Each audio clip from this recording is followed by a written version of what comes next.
That's great. So how do we create a Google Sheet? First, we go to the Sheets website and click on blank to open a blank spreadsheet.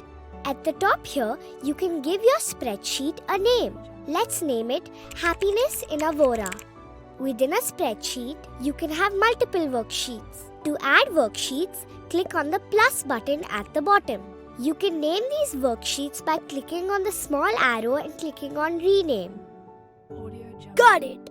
A sheet is made of multiple rows and columns. We use letters of the alphabet to label the columns and numbers to label the rows.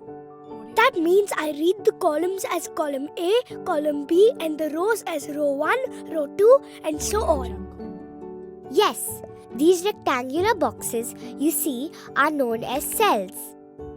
And when a row and column cross each other, they make a rectangle. So when column A and row 1 cross each other, they make the first rectangle. In the same way, when all the rows and columns cross each other, they make thousands of rectangles. Each rectangle is called a cell. And inside each cell, we can write information, like how I have written our names in them.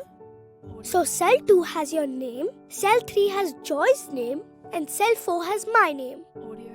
Right, but we don't call them cell 1 or 2. Each cell has a unique name or address. We join a cell's column and row numbers to get its address. Like the first cell here is a part of column A and row 1, so its address is A1.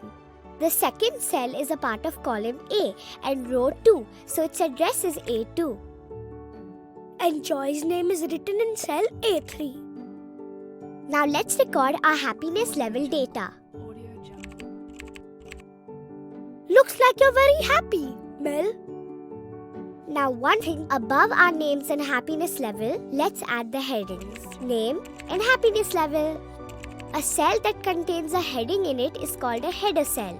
They help us know what kind of data is stored in a column. For example, the heading in A1 tells us that column A has names in it. In the same way, the heading in B1 tells us that the data in column B is our happiness level. But can we store numbers in a cell? Yes, of course. We can store different types of information in a cell. Earlier we stored our names, right? That is of type plain text. We can use plain text to store letters, numbers, spaces, and symbols like minus, comma, at the rate, dollar, percentage, etc. By default, a plain text is left aligned and a number is right aligned inside a cell.